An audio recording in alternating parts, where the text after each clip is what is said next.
Hey everyone, not sure if this is pro-revenge, nuclear revenge, or nuclear ghosting, but here goes. The players are myself, fiancé C's mom. Time frame is from 2013 to 2016.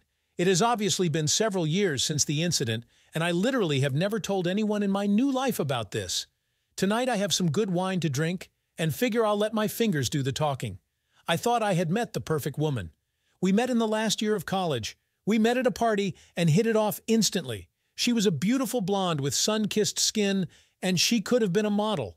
Think Kate Upton-type figure. She was kind, compassionate, sympathetic, good listener, and had an active life with many friends.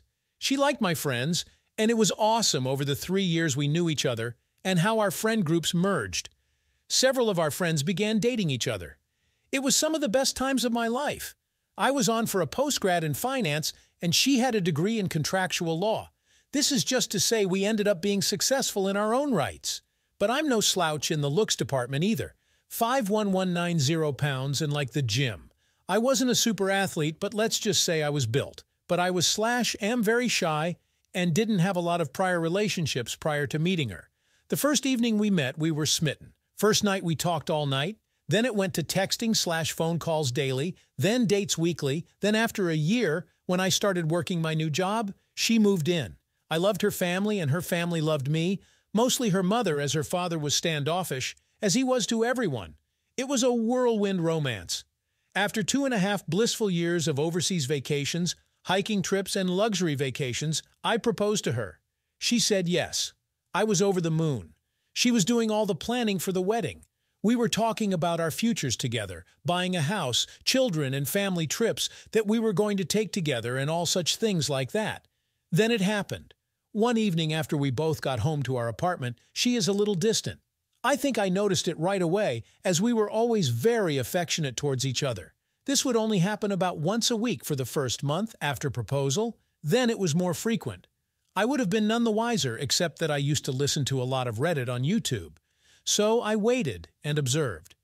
These bouts of ignoring me would only last a couple of hours, then she would be right back to normal. But after 6 months, wedding in a year, she was like this almost every night. Intercourse was still great. Relationship with her parents still great, but over Thanksgiving at her parents' home in Louisville, Kentucky, we lived just north of D.C. She was standoffish towards me in front of her mother. Now her mother was a very observant woman. She pulled her daughter aside to talk to her, and I could hear them arguing. After some heated but muffled words, they returned to the rest of the family and carried on like nothing was going on. I figured I could ask her about it later and did. She was not willing to talk about it and asked me to wait till we were home to discuss it. I agreed as I loved her deeply and thought we could work through anything. Her mother was an older version of her. Same stunning looks, just a few grays in her long, thick blonde hair. This is important later. Back home I asked her about it, and she was unwilling to discuss it. When pressed on it for a week, she finally confessed that a guy at her work was trying to get to know her better. She wanted to be forthcoming, so she showed me her phone, and as I looked through it, I noticed that all the texts that would have happened during the time she was withdrawing from me were removed. There was nothing untoward in the texts, but I did go into her phone settings and turned on her locator on her phone as we shared the same phone plan. And I honestly thought it would make me see that she was not doing anything wrong. Was I wrong? That second weekend after Thanksgiving, she had a company Christmas party. I'd planned on going but came down with food poisoning and had to back out. She had a girlfriend pick her from our apartment, as they planned on drinking a lot. A had a DD for the evening. We had planned on going out all night, so I told her to have a blast and I would see her in the morning. So as I'm puking my guts out and barely able to get off the toilet for more than 30 minutes, I grabbed my phone and watched her location. First it was a restaurant, then the venue of the company party, then a bar. None of this alarmed me until I saw her phone stop in a downtown hotel.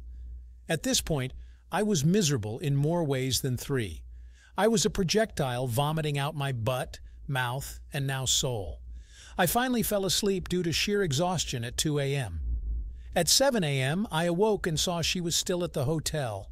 At noon, she finally comes home, and I am on the mend. She loves me up, and I asked her about the previous night without mentioning anything about knowing her locations. She talks about the restaurant, party, the bar, but then says she went to her girlfriend's house to crash for the evening. For the next 3 months, she has to start working later and later 3 to 4 days a week. As I start asking her about it, she becomes more and more defensive. I talked to her mom one evening when fiancé didn't come home until late. I asked her mom about the Thanksgiving conversation, and she admitted to me that she thought her daughter might be stepping out of our relationship because of how she read her body language. She also said that her daughter was being more and more distant with her in their weekly texting conversations. With all this speculation that was going on in my mind, I kept it to myself. 2 weeks later at work, I ended up getting a new project at my company that was going to require me to fly to the Midwest Monday through Friday for the next 5 weeks, starting in 2 weeks. It came with an increase in salary, and as I broke the news to my fiancée, she was delighted for me. I didn't think, though, that she was excited for the same reasons I was. So I went online and ordered 4 motion-activated spy cameras for my apartment. I put one in the living room/entry area, one in the kitchen, one in our bedroom, and one looking down our hallway. They were very small and connected to the internet via hidden networks, so they couldn't be spotted on the Wi-Fi network. I secured the cams with a password and waited. On my first week out, she had girlfriends over the first 2 nights and never worked late once. The 3rd night, a guy came over. I was enraged. I'm sitting there in my hotel room screaming at the monitor and calling her every name in the book. Then they went all the way, first on the couch, then in our bed.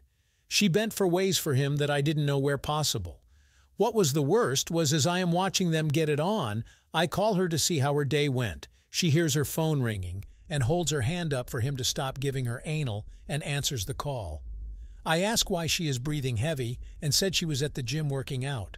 As soon as the call is over, she goes right back to doing the dirty. When I got home Friday evening, I ignored her and went right to bed, and early Saturday got up and went cycling. I was so upset that I didn't even realize that I'd biked over 50 miles from our apartment. The furthest I had biked before was 30 miles, but that day I went 105.6 miles. Getting back absolutely exhausted, I showered. Then she and I went out that evening and had fun with our friends and had a lot to drink. Is it breakup sex when the one you're going to break up with is oblivious? I was bursting inside. Heartbreak, anger, rage, feelings of betrayal all swirled around in my heart and mind. She, who used to be so attentive, was oblivious to all this. It hurt so much because I loved her so much. I finally confided in one of our mutual friends, and he told me that they all knew about it for months. I was finally told. They all felt sorry for me. But no one again said a damn thing to me, which is why they stopped inviting us out with them. I hadn't noticed it before, but I could look back and see that about 3 months prior they gradually invited us/me less and less. So I figured I would try and win her back. The next weekend, I planned the entire weekend as a complete weekend of spoiling her in every way. Wined and dined, pampering, massages, rubs, and talking to her about future plans and about how much I loved her. I knew I was starting to break through when after her 4th glass of wine she started to cry, and I could tell the guilt was coming up to the surface. I asked her what was wrong, but she would choke up every time she tried to speak. I then told her that if she did something in her past or was having some kind of conflict in her mind, that she needed to speak to me about that. I was more than willing to talk with her about it, and if forgiveness was needed, then I was more than willing to forgive and move on. The only words that came out of her mouth and her was how much she loved me. It actually hurt to hear that from her, as I now had 4 separate videos of her and the other guy in our apartment getting it on. Over the next 8 weeks of traveling to the Midwest, the trips lasted for what would be 10 weeks. I recorded over 41 hours of her having intercourse with what I found out was her coworker. She never worked late once while I was gone. I tried every weekend to be extra attentive, and each week she got more and more distant. After watching this for 8 weeks, I was done, so I devised a 12-step getaway plan. 1. Gather evidence. 2. Get her out of the way in order to execute my plan. I scheduled a 2-week exclusive getaway trip for us at an all-inclusive resort, Barbados. She was ecstatic. Then a week before the trip, I claimed I had to back out and told her to take a friend. I knew it was over when she showed no disappointment that I couldn't go. She scheduled coworker to go with her. 3. Terminate our apartment lease. It would expire 3 days into her trip, and I was the sole signature on the lease. 4. Find a job in another town. The company I had been assisting in the Midwest had offered me a job with a slight increase in salary. 5. Find a new place to live. I got an apartment in the above-said location. When she is gone, perform the following. 6. Take her to the airport, go back home, and pack all her things same day. 7. Get a new phone number/phone/email. 8. Counsel all social media. 8. Monday 8. Separate us completely in regard to finances. 8. Withdrew all monies from our joint accounts and then close them. I put all her money in an envelope and packed it in her things. 9. Have the movers pack all my things up and ship it west. 10. Take all her things to her mother's house 600 miles away. All my fiancé's belongings fit into the back and bed of my F-250 crew cab. 12. Tuesday through Saturday. 11. Give her mother the evidence. 12. Start my new life. I didn't want to do anything that was illegal, so I made sure that nothing of hers was missing. It was so hard to pack all her stuff nice and neatly away. I never cried so hard in my life. I have read so many times on Reddit about so saying they will never do it again when caught, but they don't stop. My hope was that she would genuinely confess so we could forgive and move on. She never did. Twice she came really close, but her secret was too hard for her to reveal. 12. Tuesday morning I left our apartment north of D.C. for the last time. It took 10 hours to get to her mom's house. What happened when I got there, I was not prepared for. I arrived at her mom's house around 8 in the evening. I figured she would be surprised to see me since I was coming down unannounced. Since they lived in a gated community, I had to buzz her house from the front gate, so she was waiting for me outside when I drove up. I could tell that she had been crying when I walked up to see her. I asked her what was wrong, and she hugged me, involving that she thought her husband was cheating on her with a much younger, skinnier, and prettier woman. Dumbfounded, I just held her for what was probably 10 minutes. She soaked my right shoulder with her tears and snot. When she finally composed herself, I asked if we could go in a talk. We went in, and I asked where her husband was, and she indicated that he said he was going fishing with his buddies at a remote cabin an hour away. Then she said, "He hates fishing." She gave me all the indications that she had picked up on, and apparently it had been going on for about a year. So, doing a little bit of research, we found a credit card hold charge for a 5-star hotel that was only 20 minutes away. On call later confirmed her husband was in fact there for a 4-night stay, cheating with his mistress.